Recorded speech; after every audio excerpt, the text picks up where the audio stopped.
Hello, parents. This is the Algebra 2 open house video taking you through a little bit about our class, introducing myself, and giving you some information that maybe you still hadn't heard based on some of the messages that I've sent home at this point. So my name is Cara McPherson.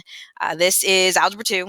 A little bit about myself. This is my 21st year teaching. I have only taught with the Twinsburg City Schools, and up until about 2 months ago, I had only taught in the Twinsburg High School.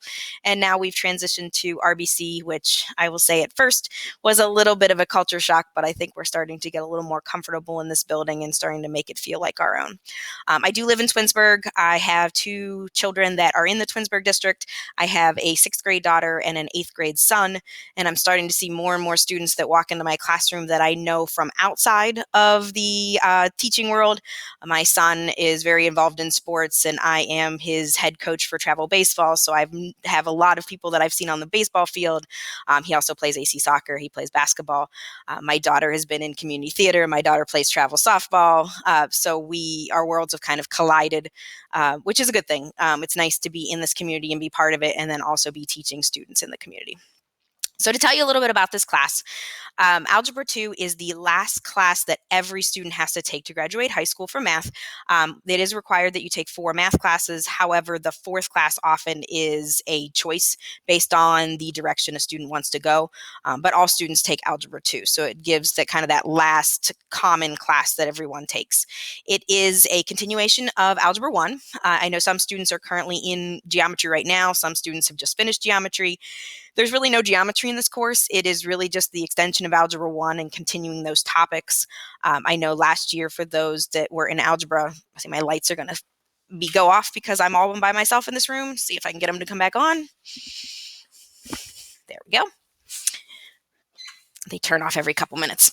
So if I know students had a kind of a strange end of the year last year, so we're kind of picking up where they left off and trying to meet them where they are and continuing those skills to get them ready either for the next class if they're planning on taking like a pre-calc trig class, or if this is going to be kind of the end of the road and they're going to finish with something different like maybe a stats class.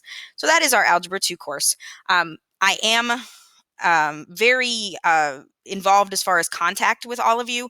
So hopefully you guys are getting my messages. I send a weekly update every weekend. If you are not getting those emails, make sure your personal parent account, your parent access account, has your correct email in it. I can't change anybody's parent access. You have to do that on your own. But I will send, usually about Saturday mornings, Sunday mornings, I will send an email giving you an idea of what's coming up. I also send remind messages. So I do try to do a lot of communicating throughout the year. So if you're getting those, hopefully you don't have too many questions now from me because you've been getting those information. If you need to contact me directly, email is probably best. I would say that's the thing that I check the most frequently. Phones are a little more challenging because the phone won't ring if I'm teaching, and then the voicemail comes through, and again, it's a little more complicated. So if you could always send me an email if you need me, or if you have any questions. In addition to that, we do have parent-teacher conference that will be at the end of the month. It is October 29th. It will be done virtually. So if you want to sit down and meet with myself or any of your other teachers of your sons or daughters, that there will be a link coming, I believe about the week before. You will get a link to sign up for parent-teacher conferences. It will be done via Google Meet. So you will then have a Google Meet link with that specific teacher that at that time that you sign up for, you will get a Google Meet phone call from the teachers and able to sit down and maybe answer some individual questions if you would like. So that again is October 29th. I believe it's a Thursday at the end of the month. So the way our class has been set up, it's going pretty smoothly with the hybrid model, which has been an adjustment for everyone. When students are in class, we are going through and I am teaching as normal up in front of the class, trying to help them with what they maybe recently watched at home or what they're getting ready to do, and going through the lessons accordingly. When they are at home, I am pre-recording my lessons via the same medium that I'm using right now, where I can screen share and take students through the lessons.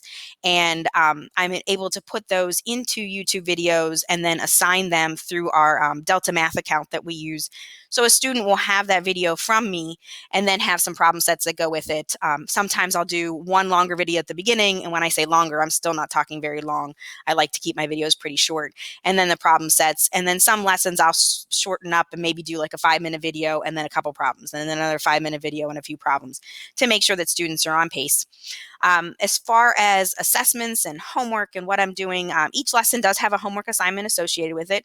We are all digital, so most of the assignments are going through the platform Delta Math, which is a great platform that we're all using throughout the department because it allows students to see examples. It allows them to not only see my videos, but see additional help videos if needed, and kind of work through at their own pace. And so if we have a set of problems where they have to get 3 right, some students will get the first 3 they see right. Some will take 6 or 7 tries before they can get 3 right.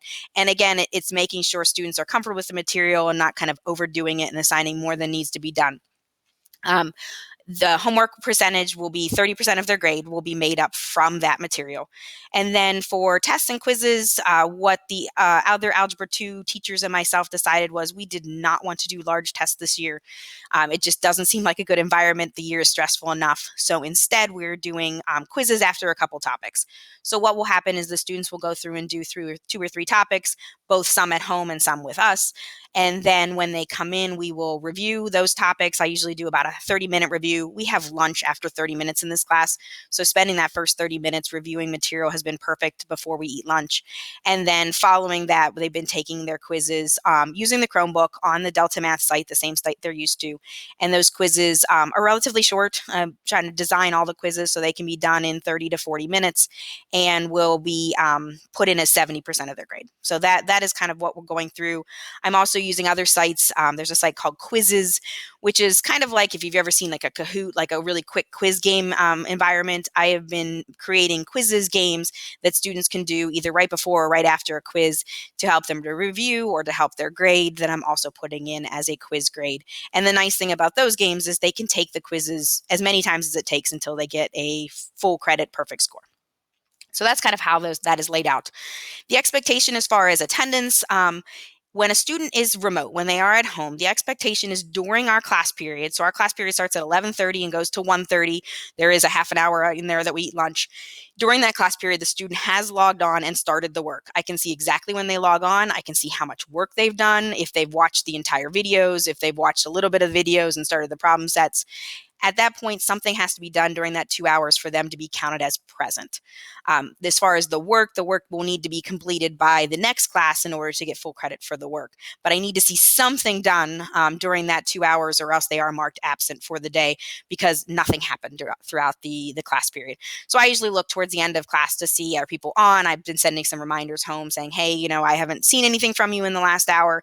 I need you to jump on or else you will be considered absent for the day. When they're in class, obviously the attendance is taken as normal. It's been an awesome group. They've come in and done exactly what they needed to do when they're in here. I am letting them use all of their notes on their quizzes. So that's kind of extra motivation when they're home or here to stay on top of what we're doing and have those notes and have those formulas and things. So they're not trying to memorize anything.